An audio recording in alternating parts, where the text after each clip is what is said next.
పురుషుడు. ఓకే. గురుగారు మరో కాలర్ లైన్‌లో ఉన్నారండి. హలో! హలో నమస్తే అండి. నమస్కారం అండి. మీ పేరు చెప్పండి. నా పేరు మంజుల అండి. మా అబ్బాయి గురించి అండి. ఓకే. మీ అబ్బాయి పుట్టిన తేదీ, సమయం చెప్పండమ్మా. 6/4/2005 అండి. 6/4/2005 పుట్టిన సమయం మార్నింగ్ 11:30 మధ్యలో అండి. 11:30 మధ్యన. ఓకే. ఆ, మీ బాబు ఎక్కడ పుట్టాడమ్మా? ఇక్కడ హైదరాబాద్ అండి, మసీద్ బండ అనే హాస్పిటల్. ఓకేనమ్మా. ఇప్పుడు మీ ప్రాబ్లం ఏంటో గురువుగారితో చెప్పి గురువుగారితో మాట్లాడండి. ఓకే అండి. చెప్పమ్మా, ఏంటి ప్రాబ్లం? నమస్కారం పంతులు గారు. నమస్కారం, చెప్పమ్మా. ఊరికి చిరాకు పడుతుంటాడు. ఫ్యూచర్ ఎట్లా ఉంటుంది సార్? తను ఏమన్నా చెప్తుంటే కోపం వస్తుంటది బాబుకి. అమ్మా, మీ అబ్బాయి మిథున లగ్నము, కుంభరాశి, శతభిష నక్షత్రం 4వ పాదంలో పుట్టాడమ్మా.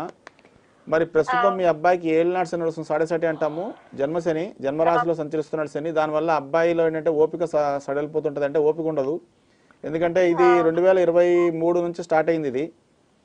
ఈ అమ్మ శనీశ్వరుడు అనే అతను అన్నిటికంటే ఎక్కువ టైం ఒక్కొక్క రాశిలో ఉంటాడు, 2.5 సంవత్సరాలు ఉంటాడు ఒక్కొక్క రాశిలో. ఇప్పుడు మీ అబ్బాయి జన్మరాశిలో సంచరిస్తున్నాడు కాబట్టి అబ్బాయిలో ఓపిక ఉండదు. రెండవది ఏంటంటే అందరితో మాటలు అనిపించుకుంటూ ఉంటాడమ్మా.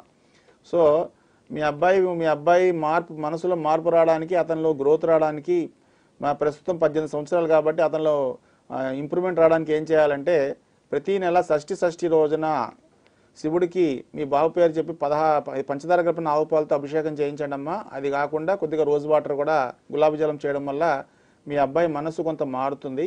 అది కాకుండా ఏలినాడు శని నడుస్తుంది కాబట్టి ఏలినాడు శనికి ఆంజనేయ స్వామి పూజ చాలా బెస్ట్ రెమెడీ. కాబట్టి ఆంజనేయ స్వామికి అమ్మ నెలకొక శనివారం వడమాల వేయించండి. ఇది ఏలినాడు శని నుంచి కూడా రక్షిస్తుందమ్మా. మరి మీకు టైం దొరికితే మీ బాబుని ఆంధ్ర ప్రాంతం తూర్పుగోదావరి జిల్లా రావులపాలెం దగ్గర మందపల్లి నక్షత్రం ఉంది, అక్కడ శివుడికి శనీశ్వరుడికి చేసినట్టుగా నువ్వుల నుండి అభిషేకం చేస్తారు. అక్కడ చదివే మంత్రం కూడా ఈశ్వరుడిదే. కాబట్టి అక్కడ తీసుకెళ్లి మీ బాబు చేత అభిషేకం చేయిస్తే చాలా చాలా మార్పులు వస్తాయి. మీ బాబులో ప్రశాంతత వాతావరణం కనబడుతుంది, గ్రోత్ కూడా కనబడుతుంది అమ్మా. ఓకే గురువుగారు. ఇప్పుడు మొగలి